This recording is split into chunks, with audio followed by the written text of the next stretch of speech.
أعوذ بالله من الشيطان الرجيم. بسم الله الرحمن الرحيم. الحمد لله رب العالمين، والصلاة والسلام على أشرف الأنبياء والمرسلين وخاتم النبيين سيدنا ومولانا أبي القاسم محمد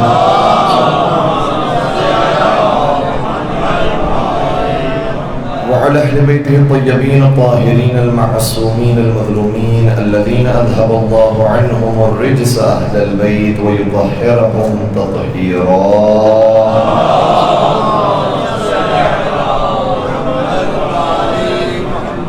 ولعنة الله على أعدائهم أجمعين. أما بعد، فقد قال الله تبارك وتعالى في محكم كتابه المجيد وفرقانه الحميد. بسم الله الرحمن الرحيم. وكنتم أزواجا ثلاثا فأصحاب الميمنة ما أصحاب الميمنة وأصحاب المشأمة ما أصحاب المشأمة والسابقون السابقون أولئك المقربون. درود بر محمد وآله.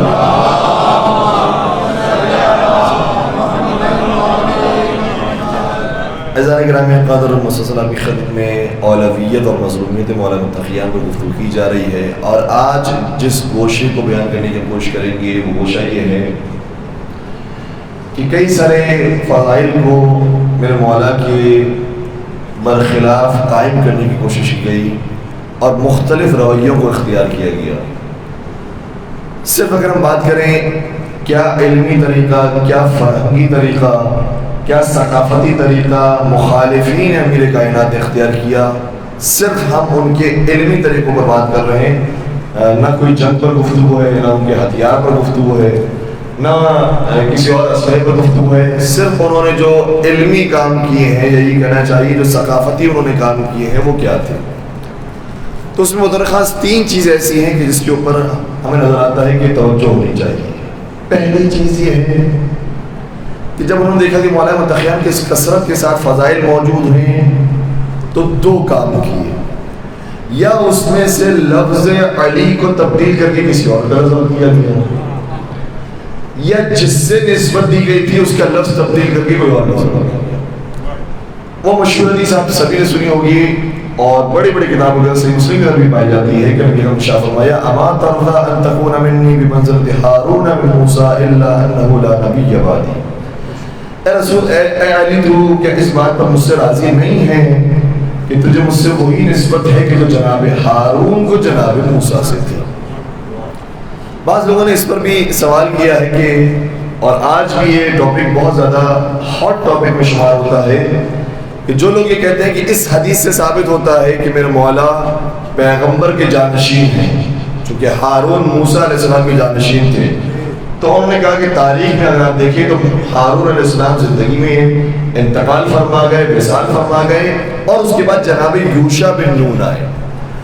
تو اگر پیغمبر، توجہ فرمائیے گا، اگر پیغمبر چاہتے کہ علی میرے بعد وسیع قرار پائیں تو ہارون سے نسبت نہیں دینی چاہیے تھی، یوشع بن نون سے نسبت دینی چاہیے. ہم نے کہا ٹھیک ہے، چلیں پیغمبر نے ہارون علیہ السلام سے نسبت دے دی، یوشع علیہ السلام سے نسبت نہیں دی. کوئی اور تو علی کے علاوہ لے کر آئے کہ جن کو ہارون ہی سے نسبت دے دی گئی. صرف حضرت علی مرتضیٰ ہے کہ جن کو جناب ہارون سے نسبت دی، اور کسی کو کسی نبی سے نسبت نہیں دی، صرف جناب ہارون سے. اور پھر یہ ہم نے مطالعہ کیا، آپ بھی مطالعہ فرمائیے گا. آج ٹیکنالوجی کا دور ہے، آسانی سے سرچ کیا جا سکتا ہے بہت ساری چیزوں کو. پرانے زمانے میں پوری کتابیں پڑھنا پڑتی تھی، اب PDF کا زمانہ ہے، ورڈ کا زمانہ ہے، بہت آسانی سے چیزیں سرچ ہو جاتی ہیں. تو قرآن کریم میں، موبائل پر بھی سافٹ ویئرس موجود ہیں، قرآن کریم میں یوشع کے لفظ کو سرچ کیا تو پورے قرآن کریم میں کہیں پر بھی نہیں. لیکن ہارون کے لفظ کو سرچ کریں گے تو قرآن کریم میں کہیں وہاں پر ملے گا. تو جو نام اس کتاب کے اندر آ گیا جو قیامت تک باقی رہنے والی تھی، اسی نام کے ذریعے حضرت علی مرتضیٰ کو تشبیہ دی گئی کہ علی تمہاری مجھ سے وہی نسبت ہے کہ جو ہارون کی موسیٰ سے، کیونکہ قیامت تک یہ نام محفوظ ہونا تھا.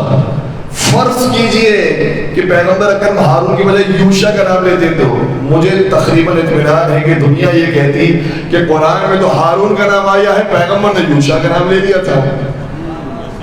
اور یوشع تو کوئی حیثیت نہیں رکھتے، ہارون ہیں کہ جن کے بارے میں قرآن مجید نے کہا ہے کہ یہ وزیر ہے، یہ اہل بیت میں سے، یہ ان کے بھائی ہیں۔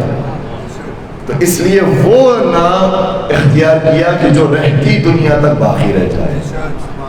اور آپ تمام کے اذان عالیہ کے اندر وہ آیت موجود ہے جو حضرت موسیٰ علیہ السلام نے ارشاد فرمائی، رب اشرح لی صدری ویسر لی امری واحلل عقدۃ من لسانی یفقهوا قولی واجعل لی وزیرا من اہلی ہارون اخی۔ تو جو ہے میرے ساتھ جناب موسیٰ علیہ السلام دعا فرما رہے ہیں، پروردگار میرے لیے یہ کر دے، یہ کر دے، یہ کر دے، اور پروردگار میرے لیے میرے بھائی ہارون کو جو میرے اہل بیت میں سے بھی ہے، میرا بھائی، میرا وزیر قرار دے۔ ایک سوال یہ پیدا ہوتا ہے، اے جناب ہارون، خدا سے مانگنے کی کیا ضرورت ہے، خود ہی بنا دیجئے۔ تو شاید جناب موسیٰ کی آواز آئے گی کہ میں خدا سے دعا کر سکتا ہوں، بنا نہیں سکتا، بنانے والی ذات پروردگار کی۔ یاری تو مجھے کہنے دیجئے کہ جو اختیار موسیٰ کلیم اللہ جیسے نبی کو نہیں ہے کہ وہ اپنا وزیر خود سے بنا سکے، تو کیا کوئی امت کو یہ اختیار ہوگا کہ اپنی مرضی سے خلیفہ رسول کے تعین کر سکے؟ نبی کو یہ پروردگار نے اختیار نہیں ہے۔ نبی دعا کر سکتے ہیں، پروردگار میرے لیے، یہ میرے اہل بیت ہیں، میرے بھائی ہیں، ان کو میرا وزیر قرار دے۔ تو جب جناب ہارون کو یہ نسبت دی ہے مولا علی علیہ السلام سے، اور تین چیزیں جناب ہارون کو نصیب ہوئی اسی آیت کے اندر، کہیں جانے کی ضرورت نہیں، اسی آیت کے اندر وَجْعَلْ لِي وَزِيرًا مِّنْ أَهْلِي ہارون اخی۔ یہ ہارون وہ ہیں کہ جو میرے بھائی ہیں۔ اس کا مطلب کیا ہوا کہ علی نبی کے بھائی ہوئے، وہ اہل میں سے ہیں۔ اس کا مطلب یہ ہوا کہ کہیں کوئی اہل بیت ہو یا نہ ہو، علی وہ ہے جو اہل بیت رسول میں ضرور ہے۔ اور چونکہ ہارون علیہ السلام وزیر موسیٰ ہیں، اس لیے کوئی اور وزیر تمہیں نظر نہیں آئے گا سوائے علی کے مرتضیٰ کے جو نبی کے وزیر ہیں۔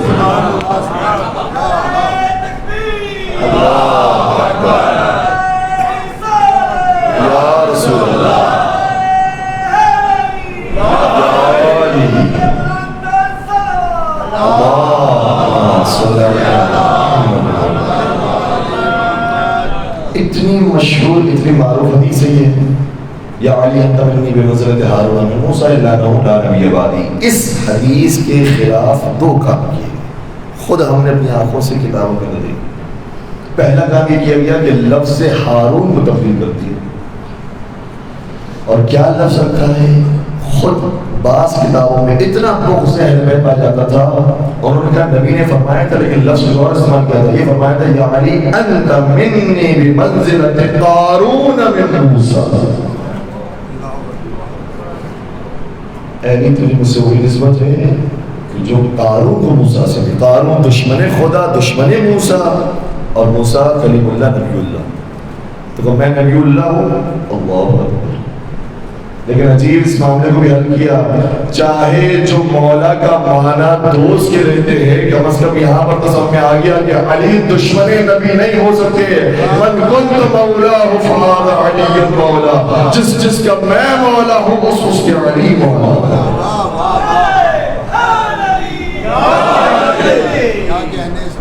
اتنی دشمنی۔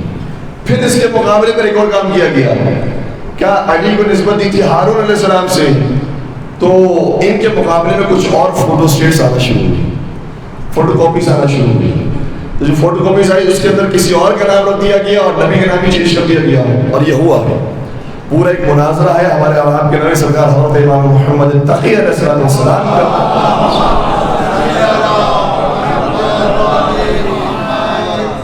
جو ان کے زمانے کا سب سے بڑا قاضی القضات، سب سے بڑا عالم یحییٰ ابن اخصم کے ساتھ۔ محمد تقی علیہ السلام بہت نوجوان کم سن ہیں، یحییٰ ابن اخصم بہت مسن ہیں، لیکن ابو طالب کی اولادوں کا بچپن اور ہوتا ہے۔ اس نے کیا خوب کہا، بیابا اور ہوتا ہے، نشیمن اور ہوتا ہے، تقی سا پھول ہو جس میں وہ گلشن اور ہوتا ہے، تقی سا پھول ہو جس میں وہ گلشن اور ہوتا ہے، امام وقت ہوتے ہیں یہاں 9 سال کے بچے امام وقت ہوتے ہیں، یہاں 9 سال کے بچے ابو طالب کی اولادوں کا بچپن اور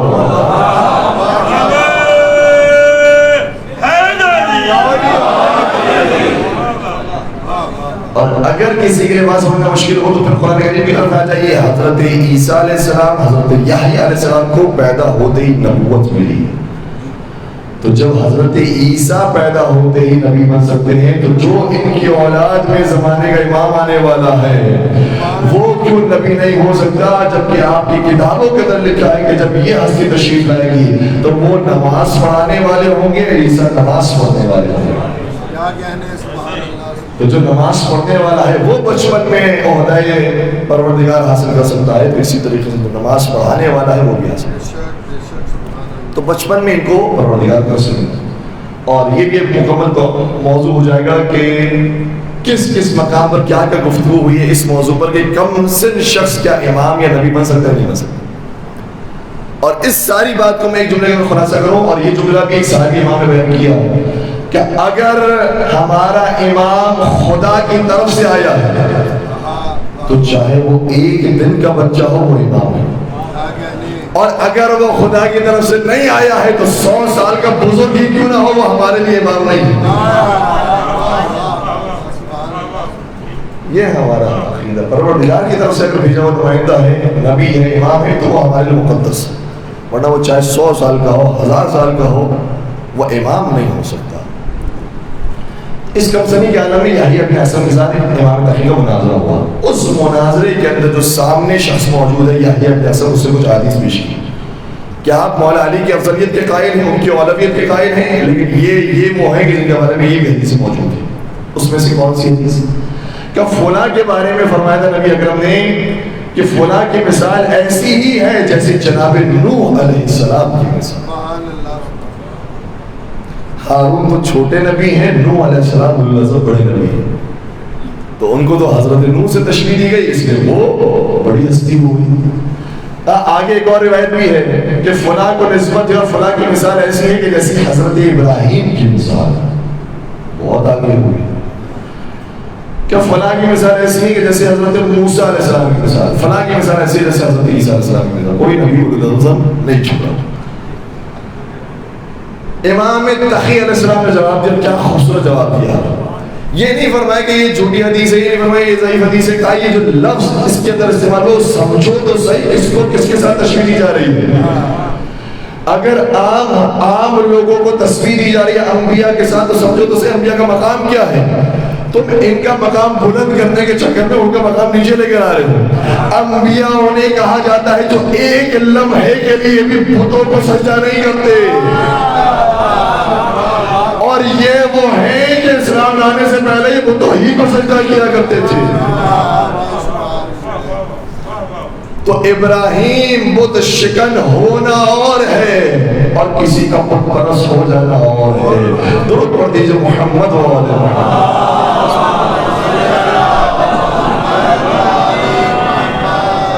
میرے ساتھ ساتھ چل رہے ہیں. تو یہ مولانا تقیہ کے مقابلے میں جو چیزیں کی گئی ہیں جو غیر ہتھیاری طور پر جو کتابوں کے ذریعے کام کیا گیا، کلچر کے ذریعے کام کیا گیا، اس میں سے دو کام آپ کی خط بیان کی. یا تو لفظ کو تبدیل کر دیتے تھے کہ ہارون کے بجائے قارون کا لفظ، یا پھر اگر ہارون کا لفظ بھی ہے تو اس سے بڑی بڑی فضیلت کسی اور کے بارے میں. یہ کام ایک اور کام بھی کیا ہے، وہ کام بھی کیا ہے کہ مکمل طور پر اس حدیث کو مٹا دیا جائے، روایت کو ختم کر دیا جائے اور اس کے مقابلے میں ایک نئی روایت پیش کی جائے. اور یہ پوری تفصیل ایک بہت بڑے عالم اہل سنت ہیں ابن ابی الحدید المعتزلی، جنہوں نے شرح نہج البلاغہ لکھی، انہوں نے پوری تفصیل کے ساتھ بات بیان کی کہ کہاں سے یہ بات شروع ہوئی تھی اور کس نے شروع کی تھی، اور اس کی پالیسی کی وجہ سے ایسی ایسی روایتیں کتابوں کے اندر آئی.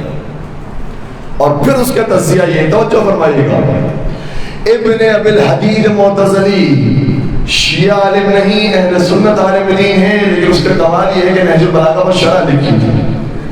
اس کا کہنا یہ ہے کہ اب میری نگاہ میں جب وہ دور گزر گیا اور ایسی ایسی روایتیں کتابوں کے اندر آ گئی تو میرا تجزیہ یہ ہے کہ اگر کوئی حدیث رسول ایسی نظر آئے جس میں مولا علی کا نام ہو اور کوئی ایسی بھی حدیث رسول نظر آئے جس میں کسی اور کا نام ہو اور دونوں حدیثیں ایک جیسی نظر آتی ہو، تو یاد رکھو جو علی کے نام والی حدیث ہے وہ سچی حدیث ہے، جو دوسرے کے نام والی ہے وہ جعلی حدیث ہے۔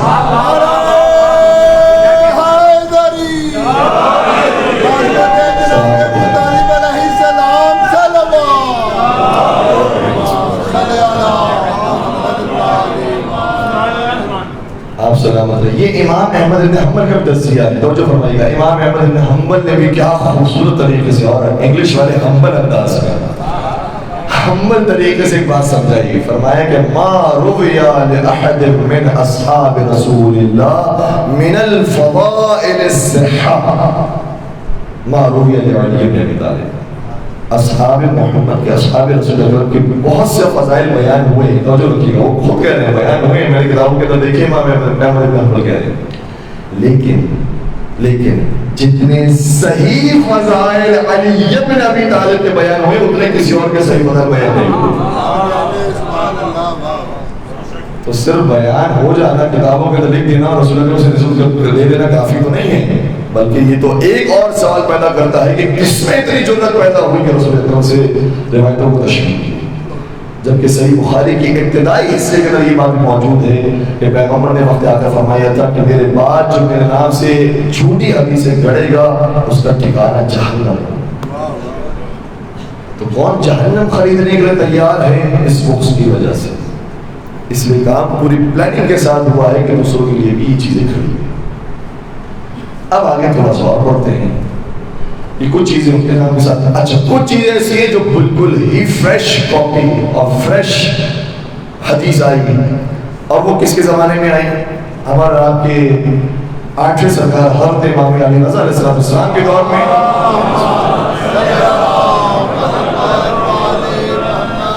محمود رشید ہے اور اس کے دربار میں علماء کرام موجود ہیں، 40 کے قریب اس نے علماء پر جمع کیا، جس میں یحییٰ بن اصم بھی اس وقت بھی موجود تھا، اور ہم نے اس مناظرے کے کچھ حصے کو پہلے بیان کیا تھا، کچھ حصے کو بیان کیا تھا، کچھ حصے کو آج مکمل کرنا۔ اسی میں سے ایک اسحاق بن ابراہیم بن اسماعیل نامی ایک ہے رسول اللہ علیہ وسلم موجود تھا۔ مامون نے کہا کہ تم میں سے کون ہے جو اس بات کا قائل ہو کہ نبی کے بعد علی کے علاوہ کوئی اور افضل ہے؟ ایک ہی کر کے سب کھڑے ہو گئے کہ تمہارے پر دلیلیں کیا ہیں؟ کہ ہمارے پاس حدیث رسول موجود ہے۔ اب توجہ فرمائیے، حدیث رسول کیا پیش کی؟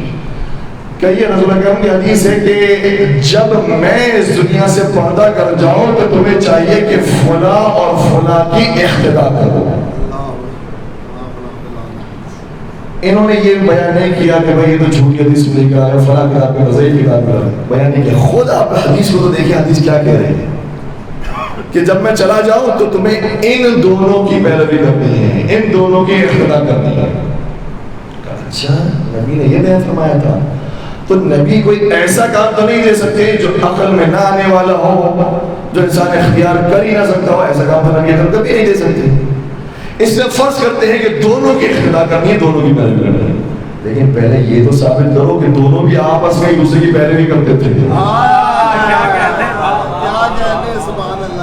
مسئلہ تو یہ ہے کہ ایک نے جب جانے کا وقت آیا تو اپنا وصی و جانشین مقرر کیا اور کہا میرا وصی ہے، اور دوسرے کے جب جانے کا وقت آیا تو وصی مقرر کرنے کی بجائے شورا مقرر کر دی، تو خود ان میں آپس میں اختلاف موجود ہے۔ اسی طریقے سے کہا کہ جب اہل ارتداد یعنی مرتدین کے ساتھ معاملے کا وقت آیا تو پہلے نے جنگ کی، دوسرے نے جنگ روک دی۔ اسی طریقے سے آگے بڑھتے جائیے، پہلے کا سب زمانہ تھا، ہے میرے ساتھ یہ نہیں مشکل ہو رہی بات، جب پہلے کا دور تھا تو کچھ چیزیں حلال تھی، دوسرے کا زمانہ آیا اسے حرام کر دی، اور خود باقاعدہ جو نے اشارہ فرمایا کہ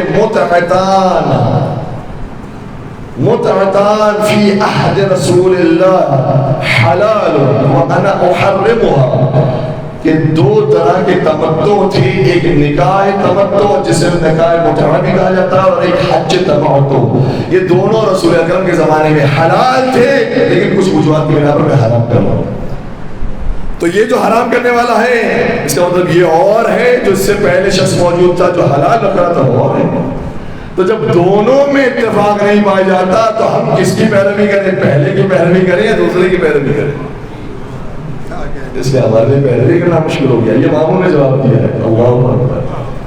اور میں نے عرض کیا کہ ماموں کا تعلق جو کہ خاندان رسالت سے اس طرح سے ہوتا تھا کہ چچا کی اولاد سے ہوتے تھے, جناب عباس کی اولاد سے بنی عباس, اس لیے اس کی کوشش ہوتی تھی کہ خاندان رسول کے فضائل بیان ہونا چاہیے. اور پھر آپ ہمارے ائمہ کی طرف رجوع فرمائیے, یہ ان کے بارے میں حدیث کے آپس میں اختلاف, اور وہ ہمارے ائمہ کے بارے میں ہمارے امام نے بیان فرمایا کہ چھٹے سرکار شاہ فرماتے ہیں کہ حدیثی حدیث ابی وحدیث ابی حدیث جدی وحدیث جدی حدیث الحسین وحدیث الحسین حدیث الحسن وحدیث الحسن حدیث امیر المؤمنین وحدیث امیر المؤمنین حدیث النبی وحدیث رسول اللہ قول اللہ عز وجل. میری حدیث میری نہیں, میرے بابا کی حدیث ہے. میرے بابا کی حدیث میرے بابا کی نہیں, ان کے بابا کی حدیث ہے. ان کے بابا کی حدیث ان کے بابا کی نہیں, حسین مظلوم کی حدیث ہے. حسین مظلوم کی حدیث ان کی حدیث نہیں, حسن مجتبیٰ کی حدیث ہے. حسن مجتبیٰ کی حدیث ان کی حدیث نہیں, مولا علی کی حدیث ہے. مولا علی کی حدیث ان کی حدیث نہیں, نبی اکرم کی حدیث ہے. اور نبی اکرم اپنی زبان سے کچھ کہتے ہی نہیں مگر مرضی پروردگار.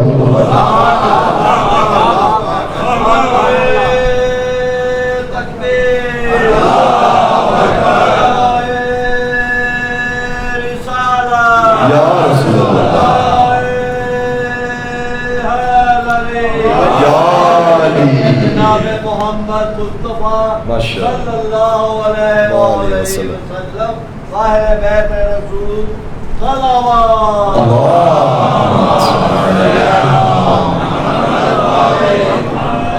اور میں پورے اطمینان کے ساتھ کہہ سکتا ہوں کہ یہی خاندان وہ ہے جس میں بیٹا بھی عالم نظر آئے گا, باپ بھی عالم نظر آئے گا. کتنے مسلمان کتابیں لکھی گئی ہیں, کتنے راوی موجود ہیں, کتنے محدثین موجود ہیں, لیکن کوئی محدث نہیں دکھا سکتے, کوئی مفسر نہیں دکھا سکتے, کوئی فقیہ نہیں دکھا سکتے, کوئی عالم نہیں دکھا سکتے کہ وہ خود بھی عالم اور فقیہ ہو, اس کا باپ بھی عالم و فقیہ. نہ صرف اس کا باپ عالم و فقیہ ہو بلکہ اس کا باپ بھی عالم و فقیہ, بلکہ اس کا باپ بھی عالم. یہ واحد سلسلہ ایسا ہے جہاں آخری محمد نظر آتا ہے تو پہلا بھی محمد نظر آتا ہے.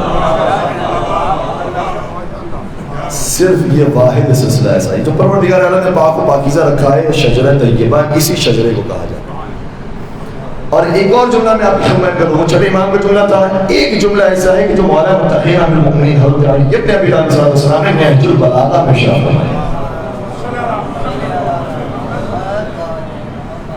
ارشاد فرماتے ہیں کہ اہل بیت وہ ہیں کہ ہم عیش العلم و موت الجہل یخبرکم حلمهم عن علمهم وظاهرهم عن باطنهم وصمتهم عن حكم منطقهم لا يخالفون الحق ولا يختلفون فيه.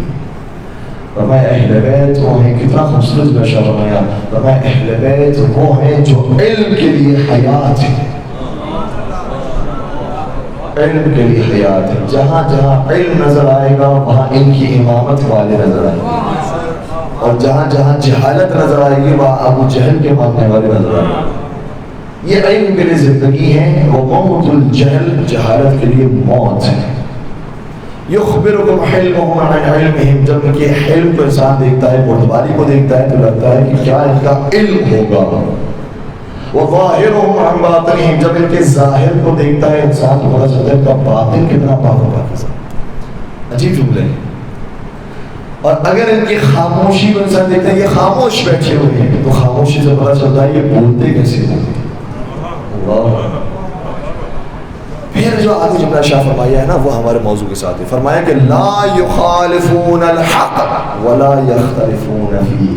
یہ اہل بیت وہ ہیں نہ کبھی انہوں نے حق کی مخالفت کی ہے اور نہ ہی کبھی آپس میں اختلاف کیا ہے. یہ کبھی بھی آپس میں اختلاف کرتے ہوئے نظر نہیں آئیں گے, ورنہ کتنے امام گزرے ہیں, کتنے مفسر گزرے ہیں, کتنے مجتہد گزرے ہیں, لیکن آپس میں اختلاف ہوگا. یہ واحد واحد ان کے درمیان کوئی اختلاف. اور اگر کوئی کہتا ہے کہ بھائی اختلاف تو نظر آ گیا, امام حسن نے صلح کی تھی, امام حسین نے جنگ کی تھی, تو محسوس کیجئے گا اس جملے کو. نبی اکرم نے شاہ فرمایا تھا, توجہ فرمائے گا, نبی اکرم نے شاہ فرمایا تھا الحسن والحسین امامان قاما او قاعدا. یہ میرے دونوں بیٹے حسن و حسین دونوں امام ہیں. ہمارے یہاں کبھی بہت جلدی سے ترجمہ کر دیا جاتا ہے کہ چاہے میں سے کوئی قیام کرے چاہے کوئی قعود کرے اور سلو کر لے, یہ ترجمہ کر لیا جاتا ہے. یہ ترجمہ اتنا دقیق نہیں ہے. اگر لفظ ب لفظ جو عربی میں لفظ استعمال ہوا اسی کا ترجمہ کیا جائے تو ترجمہ یہ ہوگا. توجہ فرمائیے گا. یہ دونوں میرے بیٹے امام ہیں، قاما او قعدا، چاہے یہ دونوں کھڑے ہو جائیں چاہے یہ دونوں بیٹھ جائیں. یہ نہیں ماما ان میں سے کوئی ایک کھڑا ہوگا اور دوسرا بیٹھا ہوگا. کہ جب کھڑے ہوں گے تو دونوں کھڑے ہوں گے، آئے آئے، اور جب بیٹھیں گے تو دونوں بیٹھیں گے. تو اگر صلح امام حسن مشتبہ ہو رہی ہے اور امام حسین اس پر راضی نہیں ہوتے تو آپ یہ کہہ سکتے ہیں کہ ایک کھڑا ہے ایک بیٹھا ہوا ہے. لیکن یہ نہیں ہوا. جس سے امام حسن نے صلح کی تھی اسی صلح کو امام حسین نے باقی رکھا تھا. سن 50 ہجری کو میرے مولا امام حسن مشتبہ علیہ السلام کی شہادت ہو. 50 سے لے کر 60 ہجری تک، 61 ہجری کو کربلا ہوا ہے، 60 ہجری تک حاکم شام زندہ ہے جس کے ساتھ شروع ہوئی تھی. تو 50 سے 60 ہجری تک دیکھنا چاہیے کہ کیا ہے کردار امام حسین. نظر آتا ہے کہ جو کردار امام حسن کا تھا وہی کردار امام حسین، کوئی اختلاف نہیں. اور جب 61 ہجری آ گئی اور اقتدار تبدیل ہو گیا، یزید آ گیا، تو اس کے بعد امام حسین علیہ السلام نے مدینہ چھوڑا ہے اور بالآخر کربلا پہنچے. وہاں سے جنگ کا آغاز ہوا، امام نے جواب دیا. تو امام علیہ السلام نے جنگ کا مقابلہ کیا ہے، دفاع کیا ہے. یہ امام حسین کا کردار نظر آتا ہے. سوال یہ پیدا ہوتا ہے امام حسن ہوتے تو وہ کیا کرتے؟ اگر ہمارے جواب پر کسی کو بھروسہ نہ آئے کہ یہی کرتے تو یہ دیکھ لیجئے کہ امام حسن نے اپنے بیٹے قاسم کو کہا تھا بیٹا میں موجود نہیں ہوں گا، میری جانب سے حسین کو قربان ہوگا. آج ہے نا جناب قاسم علیہ السلام کا دن جو یہاں پر منایا جاتا ہے. حضرت قاسم علیہ السلام سے جو وصیت کی ہے اس سے پتہ چلتا ہے یہ صرف حسین کی جنگ نہیں ہے، یہ حسن کی بھی جنگ. دونوں ایک ہی مقام پر یہ دونوں کھڑے ہوں گے، یہ دونوں بیٹھ جائیں. تو ہمارے یہاں اہل بیت کے اندر کوئی اختلاف نہیں. اسی لیے ایک بڑی خوبصورت کتاب ہے آیت اللہ خامنہ نے لکھی جس کا عنوان بڑا خوبصورت ہے، جس کا ٹاپک بڑا خوبصورت ہے. نام رکھا 250 سالہ انسان. یہ کون سا انسان ہے 250 سال سے زندگی گزاری؟ کہیں کوئی اور نہیں، یہ ہمارے اہل بیت ہیں کہ جنہوں نے 250 سال تک زندگی گزاری. آج دیکھ لیجئے مولا علی علیہ السلام کی امامت کب سے شروع ہوئی ہے؟ سن 11 ہجری سے. اور حضرت حجت بن حسن کی غیبت کب سے شروع ہوئی ہے؟ سن 260 ہجری سے. تو نکال لیجئے، وہاں سے 10 نکال دیجئے، یہاں سے 10 کا اضافہ کر دیجئے. کیا یہ جو زندگی ہے یہ نہ سمجھیے کہ یہ الگ الگ ہستیوں کی زندگی ہے، یہ الگ الگ نظریات کے لوگوں کی زندگی ہے. یہ گویا ایسے ہی کہ جیسے ایک انسان ہے جس نے 250 سال کی زندگی گزاری. اس لیے ہمیں ان کی مشترک زندگی کو دیکھنا ہوگا، اس کے اندر کوئی اختلاف نظر نہیں آئے گا. تو ہمارے ائمہ وہی کے درمیان کوئی اختلاف نہیں. یہ بات اس کا جواب دے دیا مامون نے. ہے میرے ساتھ کچھ آگے بیان کروں؟ مامون نے جب یہ سوال رکھا اور اس سوال کے جواب میں یہ حدیث آئی، جواب دے دیا. کہا کہ اور کون ہے جو کہتا ہے کہ نبی کے بعد کوئی اور افضل تھا، نبی کے بعد کوئی اور تھا جو نبی اکرم کا محبوب تھا. کہا کہ ہمارے پاس ایک روایت موجود ہے کہ ایک دن نبی اکرم سوال ہوا کہ خواتین میں آپ کو سب سے زیادہ محبت کس سے ہے؟ لیکن یہاں پر فوٹو کاپی نظر آئی، کس سے سب سے زیادہ محبت ہے؟ تو انہوں نے فرمایا فلاں خاتون سے. کیا اور مردوں میں بتائیے کس سے سب سے زیادہ محبت ہے؟ تو انہوں نے کہا ان کے والد سے. یہ روایت نبی کے کال میں موجود ہے. ٹھیک ہے، لیکن عجیب بات یہ ہے کہ آپ ایک طرف سے کہہ رہے ہیں کہ رسول اکرم سب سے زیادہ ان سے محبت کرتے تھے، ان سے محبت کرتے تھے. لیکن ایک اور روایت بھی آپ کی کتاب کے اندر ہے اور وہ متفق علیہ ہے. طبرانی نے معجم الکبیر کے اندر لکھا ہے، ابن کثیر نے البدایہ والنہایہ کے اندر لکھا ہے، امام بخاری نے تاریخ الکبیر کے اندر لکھا ہے. بڑے بڑے نام میں نے آپ کی خدمت بیان کر دیے کہ ایک دن نبی اکرم کی خدمت میں ایک بہترین سا کھانا آیا اور اس کھانے کا نام بھی لکھا ہوا ہے جس کو آج کی زبان میں اگر پاکستان کی زبان میں کنورٹ کروں تو بریانی بنے گا، کیونکہ چاول بھی تھے اور مرغی بھی تھی، مرغ بریانی. یہ نبی اکرم کی خدمت لا کر دیے گئے. نبی اکرم نے جب اتنا خوبصورت کھانا دیکھا، ان کے ساتھ ان کے خادم جناب انس بن مالک موجود تھے. دعا کرنے لگے نبی اکرم، پروردگار اللہم ائتنی بأحب خلقک الی و الیک و الی یأکل معی ھذا الطیر. پروردگار توجہ فرمائے گا، بات ہو رہی محبت پر. پروردگارا اس کو بھیج دے جس سے تو بھی محبت کرتا ہے اور میں بھی محبت کرتا ہوں. واہ واہ واہ سبحان اللہ. شرح نہج البلاغہ کے نبی روایت موجود ہے، کہا جیسے نبی اکرم کے جملے مکمل نہیں ہوئے تھے کہ دروازے پر دستک ہوئی، میں نے دروازہ کھولا تو علی موجود تھا. لیکن میرے ساتھ میرے معاملات کچھ اور تھے، تمنائیں کچھ اور تھی، اس لیے میں نے دروازہ علی کے لیے بند کر دیا. پھر دوبارہ سے نبی اکرم دعا فرمائی، اللہم ائتنی بأحب خلقک الیک و الی یأکل معی ھذا الطیر. پروردگارا بھیج دے اس کو جو تیرا بھی محبوب ہے اور میرا بھی محبوب ہے، تاکہ اس کے ساتھ بیٹھ کر میں کھانا کھاؤں. جب جملے مکمل ہوئے تو پھر دستک ہوئی، دروازہ کھولا تو علی موجود تھے. پھر دروازہ بند کیا، پھر نبی اکرم نے دعا کی، یہی جملے دوہرائے، اللہم ائتنی بأحب خلقک الیک و الی یأکل معی ھذا الطیر. پروردگارا بھیج دے اس کو جس سے تو بھی محبت کرتا ہے، میں بھی محبت کرتا ہوں، تاکہ ہم سب مل کر دونوں مل کر کھانا کھائیں. پھر دستک ہوئی، پھر علی موجود تھے، پھر انس سے دروازہ بند کرنے کی کوشش کی تو علی مرتضیٰ نے روک دیا.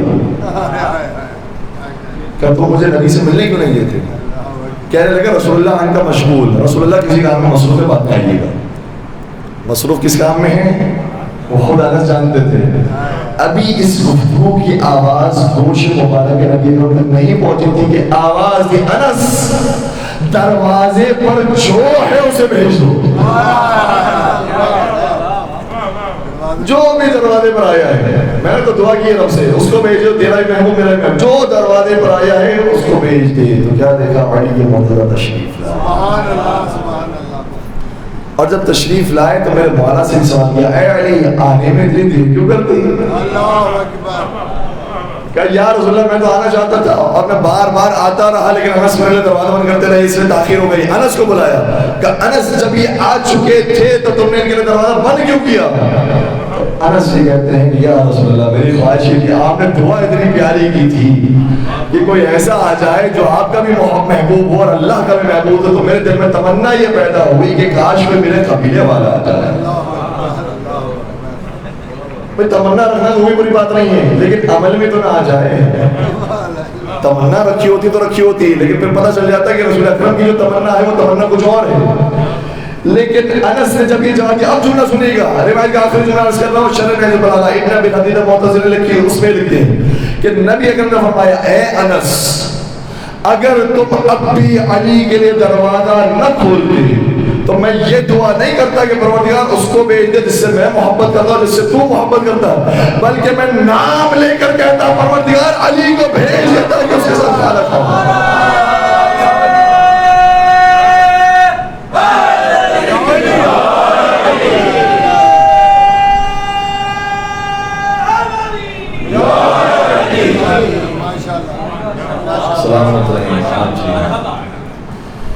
تو یہ ہیں محبوب رسول خدا، اور جن کے بارے میں بات کی گئی ہے ان کے کسی اور روایت میں ذکر نہیں ملتا کہ ان سے محبت.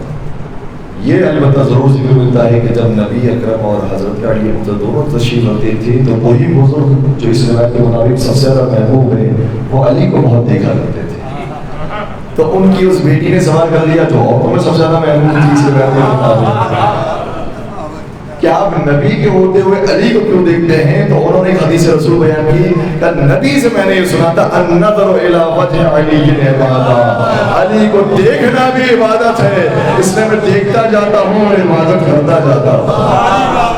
عظمت جناب امیر المومنین بلند تر صلوات.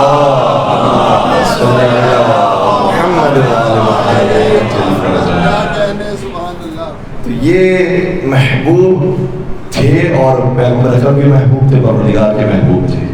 بات ہے میں بہت شارٹ کر رہا ہوں اور ایک اور اسٹیپ کی طرف میں آگے بڑھ رہا ہوں کہ بہت سارے لوگوں نے تحقیق کی ہے، علماء نے تحقیق کی، اور عام مسلمانوں تک جب بات پہنچی تو کتنے لوگ ایسے ہیں جو کنورٹ ہوئے، کتنے لوگ ایسے ہیں کہ جن کو جب صحیح راستہ پتہ چل گیا، شریف لوگ ہیں، عام لوگ ہیں، جیسے پتہ چلتا ہے کہ بھائی یہ صحیح راستہ ہے، اس کی طرف آنے کی کوشش کرتے ہیں. بہت سے لوگ آئے اور حتیٰ آج بھی لوگ فیصلہ نہیں کر پا رہے ہیں کہ جو فلاں عالم اہل سنت تھا وہ سنی ہی مرا ہے یا کسی اور مسئلہ سے مرا. اتنا مشکل ہے. اور میں نام آپ کی خط بیان کروں گا تو آپ کو حیرانی ہوگی. البتہ یہ ہے کہ جہاں پر وہ فضائل اہل بیت کو بیان کرتے ہیں کہتے ہیں وہ شیعہ تھا اس لیے بیان کر رہا تھا، لیکن جہاں ان کے بزرگوں کی تعریف آتی ہے ان کا یہ ہے حقیقت میں ہمارے عالم شیخ سلیمان قندوزی حنفی نقشبندی جو ترکی کے اندر قسطنطنیہ کے مقام پر وہ مفتی اعظم تھے. اتنے بڑے عالم تھے، اتنے بڑے عالم تھے. انہوں نے کتاب لکھی ینابع المودہ. مودت نہیں کہا، مودت سر چشمے ہیں، یہاں سے چشمے پوٹ رہے ہیں. اور اس کتاب میں باقاعدہ انہوں نے پوری وہ روایت لکھی ہے کہ نبی اکرم نے شاہ فرمایا تھا میرے بعد 12 امیر ہوں گے، 12 خلیفہ ہوں گے، اور کون کون ہوں گے ان کا ایک ایک کر کے نام لکھا ہے اس روایت. سبحان اللہ. نبی اکرم نے نام بیان کیے تھے، پوری روایت انہوں نے کتاب لکھی. تو ان لوگوں کے بارے میں فیصلہ کرنا آج کے لوگوں کے لیے مشکل ہو گیا کہ یہ کس مسلک پر کس مقصد پر گئے. اسی طرح کا ایک اور نام بھی ہے، بہت مشہور نام ہے، سبت ابن جوزی. ابن جوزی بہت بڑا مخالف تھا. ابن جوزی ہی کے مکتب میں شاگرد جو پڑھے ہیں اس میں سے ایک ابن تیمیہ ہے، لیکن ایک ہے سبت ابن جوزی جو ان کے نواسوں میں سے آتا ہے. اس نے کتاب لکھی تذکرۃ الخواص. یہ امت کا ذکر نہیں کر رہا ہوں میں اس کتاب میں، جو امت میں سے خاص لوگ ہیں ان کا ذکر کر رہا ہوں. اور اس کتاب میں بھی اس نے 12 اماموں کو ذکر کیا. تو لوگ ششوں پر مبتلا ہو گئے، بھائی یہ اس طرف گئے یا اس طرف گئے. تو ایک مرتبہ ان سے سوال ہوا کہ آپ کتنے اماموں کو مانتے ہیں؟ جواب سنیے گا کہ آپ کتنے اماموں کو مانتے ہیں؟ کہا میں کتنی مرتبہ بتاؤں؟ میں 4 کو مانتا ہوں، میں 4 کو مانتا ہوں، میں 4 کو مانتا ہوں.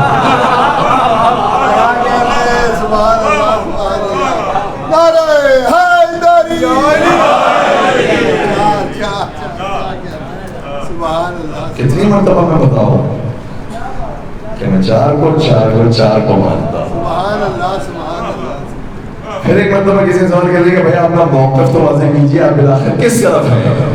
اس وقت بھی انہوں نے جو نشہ بنایا کہا کہ ماں کانت بنتہ فی بیتہ، میں اسی طرف ہوں کہ جس کی بیٹی کسی کے گھر میں گئی ہے. اب ان کے لیے ہے بات سمجھنا مشکل ہو گئی، اور انہوں نے کہا کہ کیا کہنے آپ کے کہ جن کی بیٹی ان کے گھر میں گئی ہے، ان کو یہ نہیں پتا ان کی بیٹی ان کے گھر میں گئی ہے. مل کے رسمت حضرت زہرا صلی اللہ علیہ وسلم.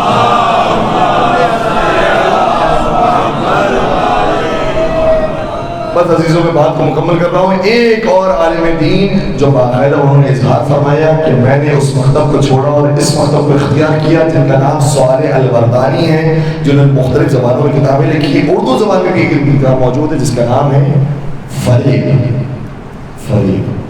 بہت فریب میں رہے، بہت دھوکے میں رہے، اس کے بعد صحیح راستے پر آئے. پوری اپنی اسٹوری بیان کی میرے ساتھ کیا کیا ہوا. صالح الوردانی کی لکھی کتاب اردو زبان میں موجود ہے، اور ظاہر ایک اور ویب سائٹ ہم آپ کو بیان کر رہے ہیں، ہمارے نوجوان انشاءاللہ اس کو دیکھیں گے، ziyarat.net. زیارات کی اسپیلنگ ZIYARAAT.net. اس ویب سائٹ پر بہت سی اردو کتابیں، انگلش کتابیں موجود ہیں، اس لیے اگر اس فریب نامی کتاب کو بھی دیکھنا چاہیں تو اس جگہ پر انشاءاللہ مل جائے گی. وہ کہتے ہیں کہ میں کس وجہ سے وہاں سے نکل کر اس طرف آیا تھا. اس وقت میں آیا جب اپنی کتابوں کے اندر میں نے دیکھا کہ ہمارے جو سب سے بزرگ تھے انہوں نے نبی اکرم کی ایک حدیث نقل کی، اور وہ عجیب حدیث ہے، ہمارے بہت کم بیان ہوتی ہیں. عجیب حدیث ہوئی ہے، اور بیان کرنے والے بھی وہ راوی ہیں، ان کا کیا کہنا کہ انہوں نے اس حدیث کو نقل کیا کہ نبی اکرم نے شاہ فرمایا تھا لا یجوز احد الصراط الا من کتب له علی الجواز. وہ شخص قیامت کے میدان میں پورے صراط سے گزر نہیں سکتا جس کے پاس علی کا دیا ہوا پاسپورٹ موجود ہو. جب پولے صراط سے ہر ایک گر رہا ہوگا تو اگر کسی کو گزرتا ہے تو چاہیے تو علی کا دیا ہوا پاسپورٹ چاہیے. میں جو پاسپورٹ کا رسم ادا کیا ہے نا، یہ انشاءاللہ آپ اپنے پاکستانی پاسپورٹ کو بھی دیکھیے گا تو اس میں بھی رسم مل جائے گا. پاسپورٹ کے آگے بعض جگہوں پر پاسپورٹ کے اندر الجواز لکھا ہو. کیونکہ پاسپورٹ کا ترجمہ عربی زبان میں جواز ہے. اب حدیث دوبارہ سنیے گا. لا یجوز احد الصراط الا من كتب له علی بالجواز. اس کے لیے پولیس صراط سے گزرنا جائز نہیں ہے مگر یہ کہ اس کے پاس علی کا دیا ہوا پروانہ موجود ہے. اللہ اکبر. یہ ہے جنت و جہنم کے نصیب کرنے والے. کیا عصمت، کیا فضائل تھے اور کتنی سختیاں برداشت کی. عزیزوں، آج جو شہید کا ذکر کرنا ہے وہ شہید ایسا ہے جو بے چین ہے کہ میں اپنی جان اپنے امام پر قربان کروں. شب عاشور آ گئی. امام علی مقام کے بارے میں جملہ ملتا ہے اور عجیب قیامت کا جملہ ہے. جب شب عاشور آئی نا تو راوی کہتا ہے میں نے دیکھا اپنے امام کو کہ مختل کی طرف، میدان کی طرف آگے بڑھتے ہیں اور جتنے کانٹے اور کھار موجود ہیں اسے اٹھاتے ہیں، جمع کرتے ہیں اور اسے ایک چاہ میں پھینکتے ہیں، اسے گودال میں، اسے نشے میں پھینکتے ہیں. نہیں معلوم کہ میرے مولا نے کام کیوں انجام دیا کہ میدان صاف ہو تاکہ کوئی گرے تو اسے تکلیف نہ ہو. پھر رات کے وقت اصحاب موجود تھے. کہا کہ اے میرے جانثارو، تم نے بہت ساتھ دیا میرا، یہاں تک تم میرے ساتھ آ گئے، لیکن اب جانا چاہتے ہو تو چلے جاؤ. پہلے تو کوئی جانے کا تیار نہیں ہوا. اس کے بعد میرے مولا نے اور ان کو آفر دی اور بات اور آگے بڑھائی. کہا اگر جانے کے لیے یوں تیار نہیں ہوتی اور تمہیں شرم آتی ہے تو میرے خاندان کا کوئی فرد اٹھاؤ اور اس کے ساتھ چلے جاؤ تاکہ جواب دینے کے لیے تمہارے پاس بات موجود ہو کہ میں اکیلا نہیں آیا، میں اس کے ساتھ آیا. جب پھر بھی کوئی نہ گیا تو پھر میرے مولا نے چراغ کو بھی بجھا دیا. اگر اس روشنی کی شرمندگی کی وجہ سے نہیں جا سکتے ہو تو چراغ بھی بولو گیا ہے، جانا چاہتے ہو چلے جاؤ. یہی تو اصحاب حسین اور اصحاب رسول میں فرق ہے. حسین جانے کا کہہ رہے تھے، یہ آتے تھے، ان کو آنے کا کہتے تھے تو وہ جاتے تھے. یہ اصحاب حسین کا مقام ہے. اس لیے میں فرماتے ہیں مجھے جیسے اصحاب ملے ہیں نہ میرے بابا علی کو ملے ہیں نہ میرے نانا علی کو ملے ہیں. ایسے محکم، ایسے مضبوط. اب جب چراغ بجھانے کے بعد بھی کوئی نہ گیا تو ایک مرتبہ میرے مولا نے دوبارہ سے چراغ جلایا. کسی نے کیا خوب کہا کہ بجھا تو دی شب عاشور مشعلے لیکن، بجھا تو دی شب عاشور مشعلے لیکن، چراغ ذہن کی لو تیز کر گئے شبیر. اب جب چراغ کو دوبارہ جلایا گیا اور سوال کیا گیا کہ تم کیوں نہیں جاتے تو سنے بھی کیا جواب دیا. کہنے لگے فرزند زہرا آپ اپنے گھر سے بہتر گھر بتا دیجئے، در سے بہتر در بتا دیجئے. ہم آپ کا در چھوڑ دیتے ہیں، اس در پر چلے جاتے ہیں، آپ سے بہتر ہے. کسی نے جواب دیا کہ آقا حسین آپ ایک زندگی کی بات کرتے ہیں، خدا نے اگر 70 زندگی بھی دی ہوتی اور 70 مرتبہ یہ موقع نصیب ہوتا تو ہر موقع پر اپنے جان کو قربان کرتے. اور ارباب مقابلی کہتے ہیں کہ کسی نے بڑھ کر آگے ایک اور جملہ کہا، اور یہ کون ہے؟ کہنے والے حبیب ہیں. کہنے لگے اے حسین تم تو میرے دوست ہو نا، اس لیے میں اس لیے چھوڑ کر نہیں جا رہا کہ قیامت کے دن اگر آپ کی ماں نے مجھ سے سوال کر لیا حبیب تم تو دوست تھا حسین کا، تو بھی چھوڑ کر چلا گیا، میں آپ کی والدہ کو کیا جواب دوں گا؟ میں آپ کو چھوڑ کر نہیں جا سکتا. سارے احسان جمع ہو گئے، تیاری مکمل ہوگی، کیونکہ شہیدوں میں سب کا نام ہے. ایک 13 برس کا جوان بھی ہے جس نے محسوس کیا کہ جیسے اس کا نام کر کے شہیدوں میں نہیں ہے. سوال کیا امی کہ میرا نام چچا میرا نام کر کے شہداء میں شامل نہیں ہے. مولا نے جواب دینے کے بجائے ایک اور سوال کر لیا، فرمایا یا بنیا کیف عندک الموت. قاسم بیٹا یہ تو بتاؤ تمہیں موت کے بارے میں پتا ہے موت کیسی ہوتی ہے؟ کس طرح کی تو بات اگر 13 سال 14 سال کا جوان ہے، موت کے بارے میں کیا خبر ہوگی؟ اگر عام انسان ہوتا تو کیا جواب دیتا؟ لیکن یہ فرزند زہرا کے بیٹے ہیں، یہ امام حسن کے بیٹے ہیں، انہوں نے جواب دیا تو کیا خوبصورت جواب دیا. کہنے لگے امی احلی من العسل. چچا جان آپ مجھ سے موت کے بارے میں سوال کرتے ہیں تو سن لیجئے جو موت آپ کے راستے میں آ جائے وہ شہد سے زیادہ شیریں ہوتی ہے. آئے آئے ہمارے حوصلوں کو بدل کر دیا. زمانے کے امام کے راستے میں آ جائے، مولا علی کے راستے میں آ جائے، مولا حسین کے راستے میں آ جائے، وہ شہد سے زیادہ شیریں. عزاداروں لیکن مجھے کہنے دیجئے یہ جملہ صرف جناب قاسم نے کہا نہیں ہے، اس پر عمل بھی کیا۔ یہی تو کہا تھا نا کہ مجھے شے سے زیادہ شیریں لگتی ہے، اس لیے جب موت کا وقت آیا تو ایک ایک ٹکڑے پر موت آئی۔ عزاداروں اس جملے کی ایسے رعایت کی، کل جب قربانی کا دن آیا سب گئے، انصار گئے، صاحب قربان ہو گئے، لیکن ایک مرتبہ جب شہزادہ قاسم کا وقت آیا بار بار جاتے تھے چچا کی خدمت میں، لیکن چچا اجازت نہیں دیتے تھے۔ ایک مرتبہ یتیم حسن نے خیمے میں آ کر قیام کیا اور ماں نے دیکھ لیا کہ بیٹے کی طبیعت میں ناساز ہے، سوال کیا معاذرہ کیا ہے؟ کہا بات یہ ہے کہ میں چچا سے بار بار اجازت لیتا ہوں لیکن چچا جان اجازت نہیں دیتے۔ کہا وہ وقت یاد کرو جب تمہارے بابا نے تمہارے ہاتھوں پر تحفیظ باندھا تھا اور کہا تھا بیٹا جو بہت بڑی مشکل آئے تو اس تعویذ کو کھولنا، اس میں اس کا جواب موجود ہوگا۔ بیٹا اس سے بڑی مشکل کیا ہوگی؟ ذرا بازوبند کو کھولو۔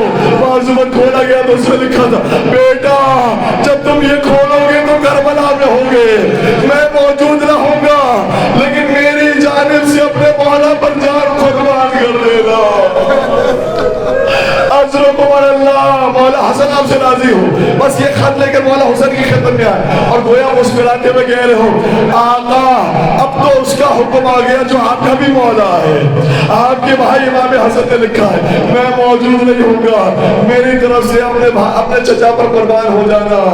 امام حسین نے خط پڑھا، آنکھوں سے لگایا، جانے کی اجازت دے دی، لیکن ذرا تصور فرمائیے گا جو اولاد والے ہیں، کسی کا شاید 13 برس کا جوان ہو، کسی کا 14 برس کا بیٹا ہو، کسی کا 12 برس کا جوان ہو، تصور فرمائیے گا کتنا قد ہوتا ہے، کتنی طاقت ہوتی ہے۔ ایک مرتبہ شہزادے قاسم کو گھوڑے پر سوار کیا، اتنے پیر چھوٹے تھے کہ رقابوں تک پہنچتے نہیں تھے، رقابوں کو چھوٹا کیا گیا۔ یہ 14 برس کا جوان مقتل کی طرح روانہ ہوا۔ ایسا جوان معلوم ہوتا تھا، روایت کے جملے یہ ہے جیسے کوئی ماہپارہ آ رہا ہو، جیسے 14ویں کا چاند آ رہا ہو، اور امام حسن کا حسن ان کے اندر موجود تھا۔ جہاد کیا لیکن دشمنان علی کو یہ بھی برداشت نہ ہوا، قاسم مستر پر حملہ ہوا۔ عزاداروں ایک وقت آیا شہزادے قاسم زخموں کی داغ نہ لاتے ہوئے زمین کربلا پر آئے، آوازی چچا جان مدد کو آئیے۔ روایت یہ کہتی ہے کہ امام حسین اپنے علی اکبر پر اتنی تیز رفتاری سے نہیں دوڑے تھے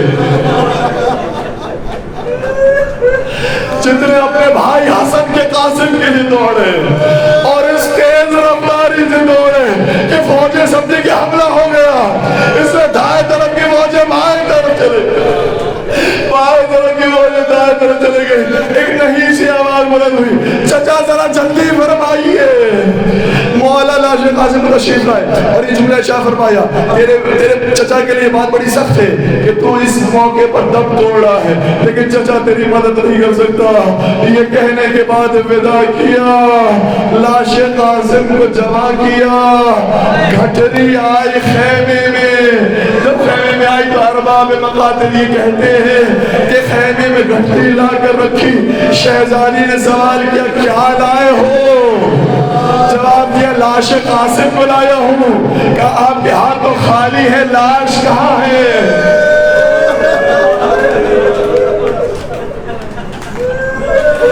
کہیں گھٹری دیکھ رہی ہو، اسی میں قاسم کا گل بدن موجود ہے۔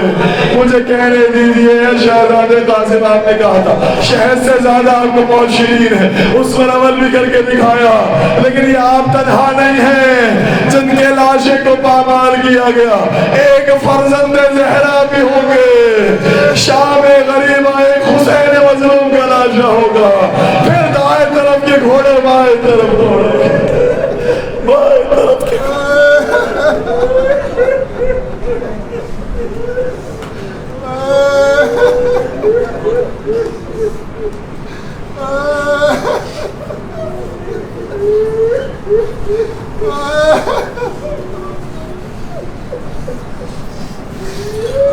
ألا ولعنة الله على القوم الظالمين وسيعلم الذين ظلموا أي منقلب ينقلبون قال وَلِمَا صَبْرُ وَلَا تَنْسِدِ لَيْعَلَى تَجَانَسِ فرمان ان آنسوں کے صدقے میں ہمارے جوانوں کو جذبے حضرت قاسم نصیب فرما، ان آنسوں کے صدقے میں ہمارے گناہ کبیر و صغیرہ کی مغفرت فرما، ہمارے مرحومین کی مغفرت فرما، تمام مرحومین کو جوار مسجد پاک میں جگہ نصیب فرما، پروردگار شفاعت محمد و آل محمد سے ہم سب کو بہرامت فرما، زیارت کربلا، زیارت شام، زیارت مقامات مقدسہ ہم کو کئی بار نصیب فرما، پانے والے جو جس مشکل کے اندر مبتلا ہے پروردگار مشکل کشا کر سکتے ہیں ان کی مشکل آسان فرما، اگر مشکلات کسی پر آزمائش بن کر آئی ہے، امتحان بن کر آئی ہے تو اس کا صبر کرنے کی توفیق عطا فرما، پانے والے میں اولاد مومن کو اولاد صالحہ نریمہ نصیب فرما، جو رزق کی پریشانی مبتلا کر اس کے خیال عطا فرما، اور تمام مظالم سے مشکلات سے حل کے لیے اپنی آخری حجت امام عصر الزمان کے ظہور میں تعجیل فرما،